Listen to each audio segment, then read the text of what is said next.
Welcome back, everyone. This time we're going deep on the United Kingdom. Ooh! You've sent us a really interesting mix of sources about the UK, and I'm ready for it all. I know, me too. The history, the politics, the people, the culture, Yep. even the geography. I love it. What about you? Are you ready to get started? Absolutely. The UK is such a fascinating place to deep dive into. I'm especially interested to see what these sources say about how the UK's identity is changing, after Brexit and all that, and how Right. that's impacting its place in the world. Yeah, for sure. So much has been happening there recently. Yeah. Okay, so first things first. Can you remind us where exactly the UK is and what its official name is? Okay, so picture this. The UK is right between the North Atlantic Ocean and the North Sea. It's almost like it's balancing between those two massive bodies of water. And for the official name, well, get ready, it's a bit of a mouthful, the United Kingdom of Great Britain and Northern Ireland. Right, so it's not just England like some people might think. Exactly. It's a union of 4 different nations: England, Scotland, Wales, and Northern Ireland. And they each have their own distinct history and culture. Right. Right? Absolutely. And even their own legal systems. Wait, really? Yep, 3 different legal systems. 3 different legal systems. Wow, that's pretty wild. What does that even mean in practice? Well, it means they have separate judicial structures and different legal precedents. Huh. Like a court case in Scotland might have a totally different outcome than a similar case in England. That's interesting. Yeah, it really shows you how these nations have developed over time and how they've kept some independence even within the UK. So it's a lot more complex than just one unified country. Oh yeah, for sure. Okay, so we've got a bit of a sense of the current picture. But before we get too deep into all those legal details, let's rewind a bit. What kind of historical journey has the UK been on that led to where it is today? Ooh, buckle up, because the UK's history is a long and winding one. I'm ready. We're talking Roman conquests, Anglo-Saxon settlements, Viking raids, Norman invasions, you name it. The UK's seen it all over the centuries. It's amazing to see how all those different layers of history are still visible today. You can really see it in their culture and architecture. Oh yeah, totally. Even in the language. So fascinating. Yeah. Okay, let's focus on some key moments in this historical tapestry. Yeah. I'm really curious about how the 4 nations actually came together to form the UK. What can you tell us about that? Well, it definitely wasn't a simple process. I can imagine. I mean, the unification of the kingdoms of England and Scotland in 1707, that was a huge turning point. It created the Kingdom of Great Britain. Right. There were political and economic reasons for it, of course, but it also had a massive impact on the culture, and some people even resisted it because they were worried about losing their national identity. So it was a union that came with both opportunities and challenges. Exactly. That makes a lot of sense. And what about Ireland? How did Ireland become part of the UK? Ooh, that's another story full of twists and turns. Lay it on me. Okay, so through the Acts of Union in 1800, the Kingdom of Ireland was brought in, and that created the United Kingdom of Great Britain and Ireland. But, of course, this was a controversial move, and it caused a lot of political and social unrest. Right. It's like you said earlier, the UK's identity is always evolving, and this is a perfect example of that. Absolutely. Yeah. Okay, so let's fast forward a bit to the present day. How is the UK governed now? What's the political system like? Well, on the surface, it seems pretty straightforward. The UK is a constitutional monarchy, so the Queen is the head of state. Right. But it's also a parliamentary democracy, which means that the real power lies with the elected parliament. So the Queen's role is mostly symbolic then? Yeah, for the most part. She has certain constitutional duties, but the day-to-day business of running the country is handled by the Prime Minister and the cabinet, who answer to the parliament. Okay, that makes sense. But you also mentioned something earlier about devolved parliaments. What are those all about? Ah, yes, this is where things get even more interesting. So since 1999, Scotland, Wales, and Northern Ireland have had their own parliaments or assemblies.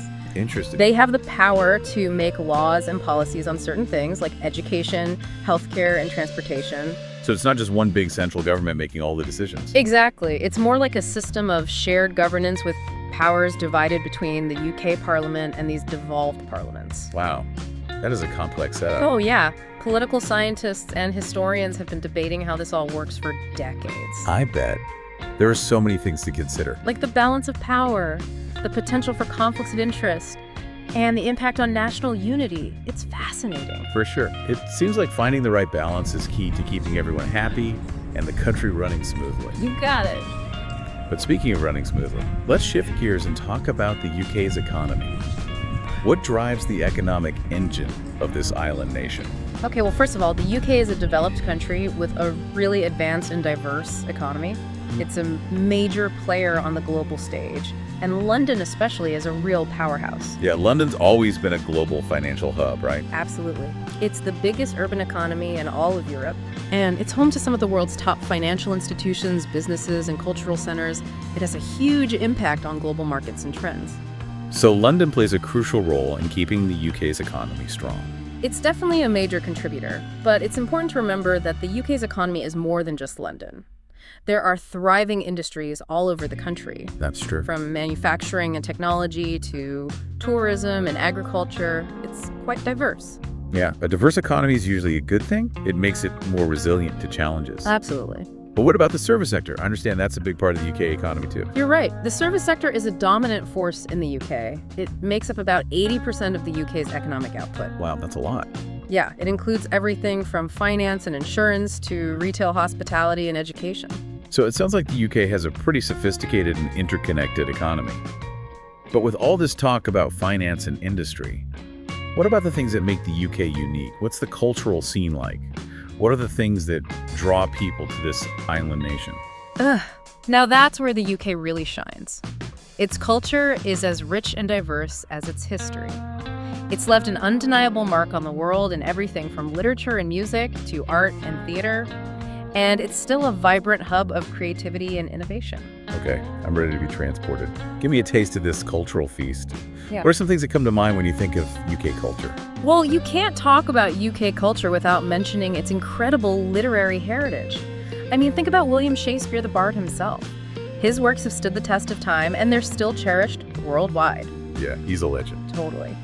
And then there's Jane Austen with her sharp wit and social commentary. Her books are still so relevant today. It's true. And of course, we can't forget J.K. Rowling. Her Harry Potter series has captivated millions of readers all over the world. It's a literary legacy that's hard to beat. And I bet the music scene is just as iconic. You bet.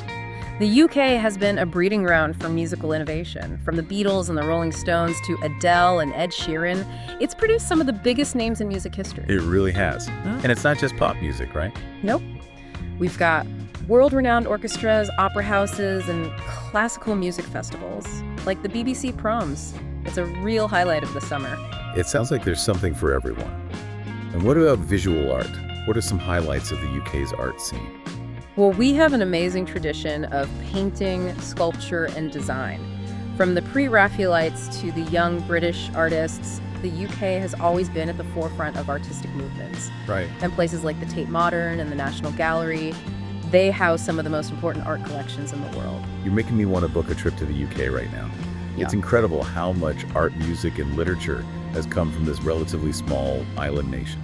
It really is. It's a testament to the creativity and resilience of the British people. I mean, they've faced so many challenges throughout history, but they've always found ways to express themselves and make their mark on the world. It definitely seems like a place with a lot to offer. It's clear from these sources that the UK has had a huge influence on world culture.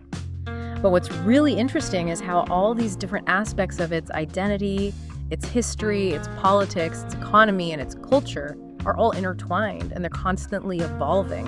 It seems like we've only just scratched the surface. Oh, yeah. There's so much more to explore. Absolutely. Oh, yeah, for sure. These sources we have, they just give us like a taste of what the UK is all about. Right. We haven't even touched on the geography. You know, the UK is way more diverse than just green and rainy. More than rolling hills and castles, then. Oh, yeah, way more. Think about the rugged mountains in Scotland. Ben Nevis, you know, the highest point in the British Isles. Wow. And then there's the Lake District in England, so peaceful and beautiful. Yeah, I've heard it's stunning. It's like a dream for poets and anyone who loves nature. Absolutely. And the coastlines of Wales. Oh my gosh, the coastline How beautiful. sculpted by the wind and waves over centuries. So beautiful. You're making me want to plan a trip right now. But with all this variety, imagine the climate's got to be pretty diverse too, right? You're right. The UK's weather, it can be a bit unpredictable, even within short distances. Yeah, I've heard that. Most of the country has a temperate climate, so it's cool. And yeah, it does rain quite a bit. Right. But there are regional differences. The north is usually colder, and then the mountains, especially in Scotland, you can get some pretty harsh conditions, almost subarctic. Wow. So best to pack for all seasons, just in case. Always a good idea. Okay, so let's move from the physical landscape to the political one. We've talked about the history, and the current political system. But what about the future? What kind of challenges and opportunities is the UK facing in the 21st century? Oh, that's the big question, isn't it? The UK, like a lot of countries, is at a crossroads. Right now, one of the biggest issues they're dealing with is climate change. Yeah, that's a global problem. It is, but the UK is really feeling the effects already. In what way? Well, rising sea levels are threatening coastal communities, and then you have more frequent and intense storms. It's not just an abstract threat anymore, it's hitting home. Wow, that's serious. Yeah, and the UK is taking it seriously. They've made a national commitment to reduce carbon emissions and transition to a greener economy. But it's tough, balancing economic growth with environmental protection. Right. It's a dilemma for a lot of nations. For sure.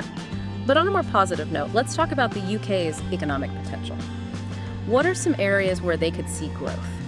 Despite the challenges, the UK is still a global leader in many sectors. Like we talked about, London is a financial powerhouse. Right. And they also have a really strong track record in technology, especially in things like fintech and artificial intelligence. Oh, that's interesting. And then there are the creative industries, film, television, music design. Just one point. They make a big contribution to the economy, and they project soft power globally. It sounds like the UK has a lot of strengths to build on as they navigate the global economy. Yeah. But what about their culture? How is that evolving? And what makes it so unique in today's interconnected world? Well, the UK has always been a melting pot of cultures. So many different influences over the centuries. Exactly. Centuries of immigration have shaped British society. It's brought in such a rich tapestry of traditions, languages, and perspectives.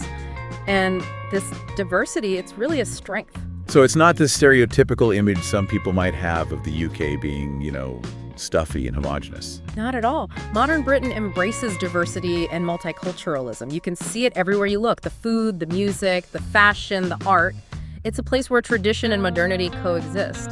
Yeah, sometimes they clash, but ultimately they create something really unique and exciting. That's what makes it so interesting, this constant interplay between the old and the new. Exactly. But speaking of new, we can't ignore Brexit. How has this decision changed the UK's relationship with the world, especially with Europe? Brexit has been a defining moment in modern British history. There's no doubt about that. It's forced the UK to rethink its place in the world and to build new relationships. Right. There have been some economic and political bumps in the road, but the UK is still a major player on the global stage. Still a leading power. Yeah, they're a permanent member of the UN Security Council, a key player in the Commonwealth, and a close ally of the United States. So even though their relationship with the EU has changed drastically, the UK is still very much engaged globally. Oh yeah, absolutely. They have a long history of global engagement and influence, and now they're trying to figure out what their role is in this new post-Brexit world. But the impact of Brexit, it goes beyond just international relations. It's also changing the internal dynamics of the UK itself. What do you mean? Well, Brexit has brought the issue of Scottish independence back into the spotlight. Oh, right. Scotland voted overwhelmingly to stay in the EU, and a lot of people there feel like their interests don't align with the rest of the UK anymore. Interesting. So the future of the UK itself is a bit uncertain. There are definitely some challenges ahead. Balancing the desire for autonomy with the benefits of unity, it's a tough task. And whatever happens, it's going to have a big impact, not just on the UK, but on Europe as a whole. It's a reminder that the UK's story is still unfolding, and it's something we'll all be watching closely. But let's zoom out for a second. We talked about the UK's influence on the world, but what about the world's influence on the UK? How has globalization shaped British society and culture? That's a really important question. The UK has always been a crossroads of cultures, a place where different ideas and influences meet, and globalization has really sped up this process. Think about the food scene in the UK. You can find food from all over the world. It's amazing. Often with unique British twists. It's a perfect example of how cultures blend together. It's true. From Indian curries to Italian pizzas, the UK has embraced global flavors and made them their own. And it's not just food. It's music, fashion, art, literature. Everything has been shaped by global influences. The UK has this knack for taking in trends from around the world and then reinterpreting them, adding their own creative touch. It's this mix of global influences and British ingenuity that makes the UK so dynamic and fascinating. Exactly. And this ability to adapt and evolve, that's going to be key to the UK's success in the future. I'm eager to hear more, but I think it's about time to wrap up this part of our deep dive. What do you think? I agree. It's amazing how they've held on to their own identity while also being so open to global influences. It's like this constant back and forth between tradition and, breaking new ground. Yeah, that's a really cool dynamic. It is. And speaking of evolution, we talked about the UK's impact on the world, but how has globalization impacted the UK itself? That's a great question. Globalization has had a huge impact on British society, both economically and culturally. Yeah, definitely. It's brought more diversity. People from all over the world are making the UK their home, which is great. It's enriched the culture, but it's also sparked some debates about national identity and integration. Right. It's a complicated issue with no easy answers. Yeah. How do you think this will all play out in the future? It's hard to say for sure, but I think the UK will keep wrestling with these questions about identity and belonging in the coming years. Makes sense. The key, I think, will be finding ways to embrace all this diversity while also nurturing a sense of shared values and a common purpose. That sounds like a tough balancing act, but I think the UK can handle it.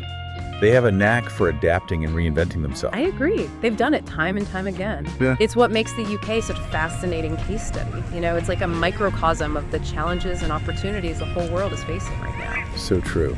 So as we wrap up our deep dive into the UK, what are some key things you want our listeners to think about? Well, I think the most important thing to remember is that the UK is full of contradictions.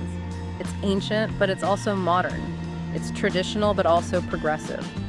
It can be insular, but it's also global. A lot of layers there. Right. It's a place where history has a big presence, but the future is always being shaped and reshaped. It's not easy to put the UK in a box. Which I think is what makes it so captivating. Exactly. The UK is a land of contrasts, and to really understand it, its past, present, and future, you have to be willing to embrace those contradictions and to see things from different perspectives. Beautifully said. And for you, dear listener, we'll leave you with this final thought. The UK's story isn't finished yet. Its identity is always changing, shaped by forces both inside and outside the country. So as you continue to explore this fascinating island nation, we encourage you to keep an open mind, to challenge your assumptions, and to really take in all the richness and complexity the UK has to offer. You might even discover a part of the UK that connects with your own personal story. Absolutely. Until next time, keep exploring.